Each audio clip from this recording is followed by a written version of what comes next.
Vamos a charlar con el médico cirujano y analista en políticas de salud, Javier Tello. ¿Cómo estás, Javier? Bienvenido, buenas tardes. Buenas tardes, Gabriel, qué gusto. Igualmente, Javier, oye, preguntarte, ¿con qué sabor de boca te quedas ante la explicación esta mañana de las autoridades de salud en relación a las casi 20 millones de vacunas que se había estado preguntando por distintos espacios de comunicación? Y pues la respuesta era que Birmex entregaba las vacunas y hasta ahí tenía su responsabilidad. Todo parecía indicar que habían perdido casi 20 millones. Ahora sabemos que es una falla de internet en las comunidades rurales, no se tiene la misma velocidad. ¿Qué sensación, qué percepción te deja esta explicación que dio hoy el gobierno federal ante esto? Bueno, mi postura fue la de que, vaya, las vacunas nunca estuvieron perdidas. Sencillamente no tienen un control de seguimiento. Y esto, lo menos que me puede decir es que se maneja todo el proceso de una manera poco profesional.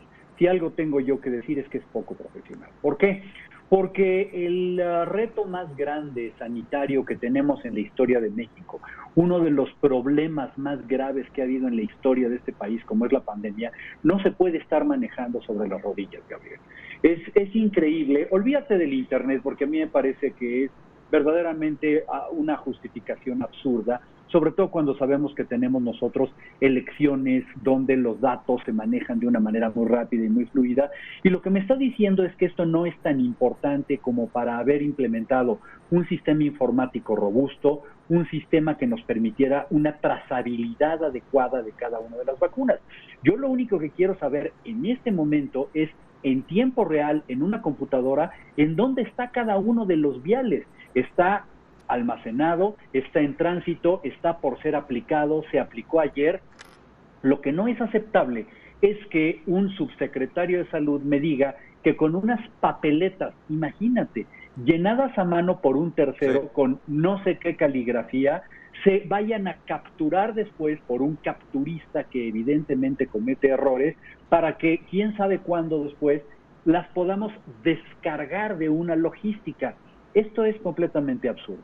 Lo que sucede aquí sencillamente es que no le estamos dando la importancia que requiriera desde el punto de vista logístico y administrativo. Lamentablemente lo que nos han demostrado es que la pandemia como tal y la campaña de vacunación pues es solamente una de las labores más que hay que realizar, sea como sea. Y por último, vaya, pues es una tristeza que a estas alturas del siglo XXI sigamos dependiendo de papeletas, de escrituras a mano y de paloteo prácticamente, cuando es algo que deberíamos tener perfectamente automatizado a estas alturas de la pandemia. Ante este manejo, este control, si le puedo poner la palabra control de seguimiento al utilizar papeletas, ¿estamos frente a una opacidad o a una posible manipulación propia de la estadística de vacunación que puede tener, pues ciertamente, fines político-electoreros, Javier? No tengo yo evidencia para irme tan allá, pero sí lo que podemos decir es que si no existen datos abiertos, datos quiera puede estar en este momento auditando, no podemos saber a dónde vamos. Lo voy a poner yo de una manera más práctica. No sabemos en este momento, de todas las vacunas que han llegado, de todas las marcas, cuál es el próximo destino. Y entonces sí tenemos algunas cuestiones donde nos deben explicaciones.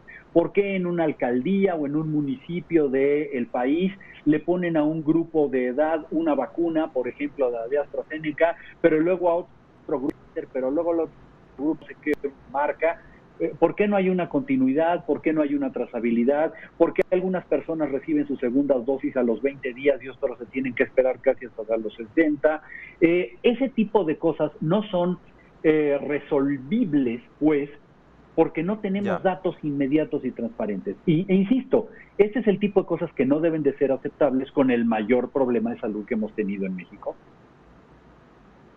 Ya, esto es por un lado esta explicación y me queda muy claro que pues la salida fácil de las autoridades pues es culpar a los medios, la calumnia y la respuesta político-ideológica. Javier, ¿sobre esto tienes algún comentario?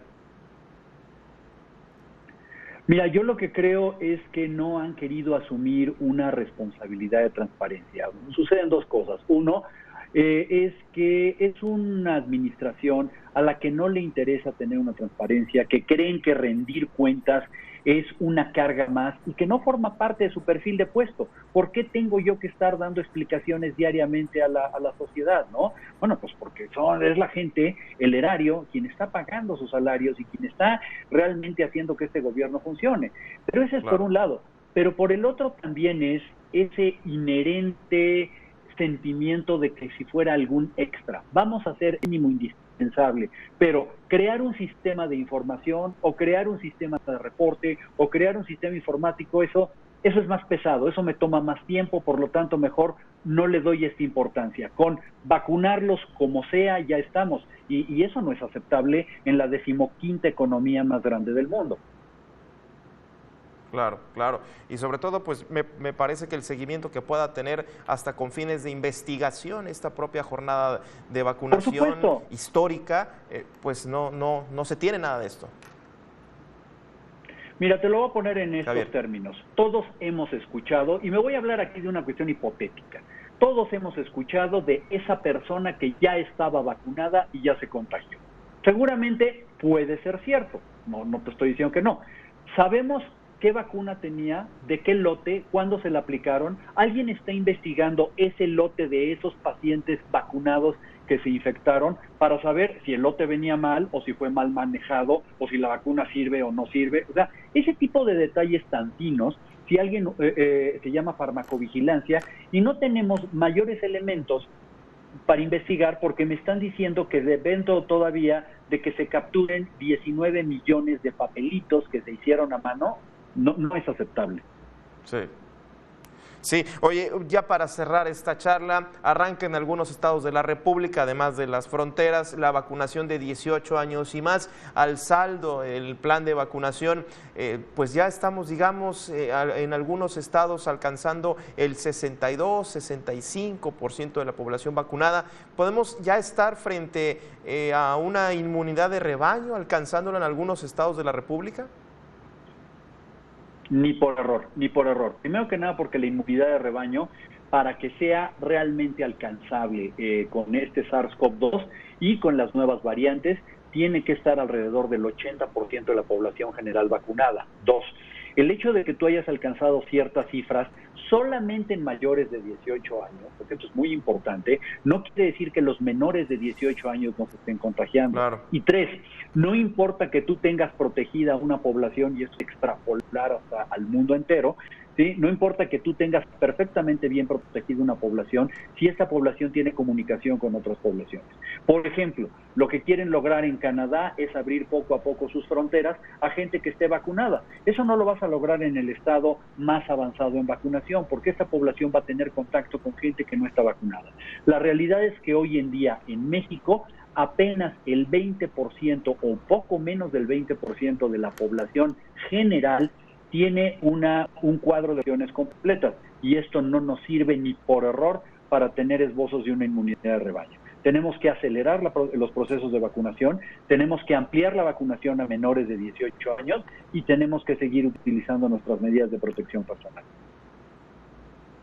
Precisamente, y me imagino la respuesta está en lo que estamos viendo con el tema de la desaparición de vacunas. ¿Por qué tardarse tanto en autorizar más vacunas, en revisar cómo va el tema para menores de edad? ¿Por qué estamos viendo esta especie de vacío burocrático en estos temas, Javier? ¿Cómo entenderlo?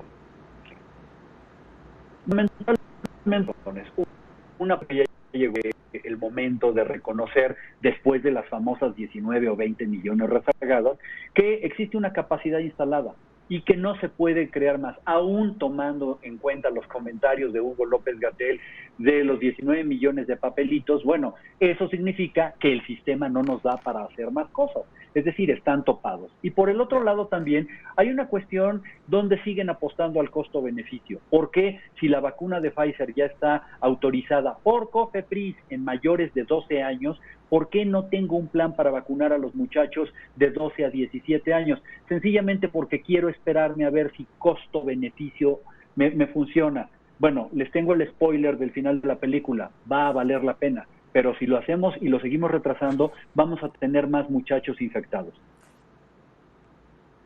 Sí, de hecho, ya los estamos viendo, sobre todo el promedio en algunos estados de la República, ya inclusive infectados son de 25, 30, inclusive 40 años. Javier Tello, muchísimas gracias por este análisis. Un gusto y que estén muy bien. Hasta luego.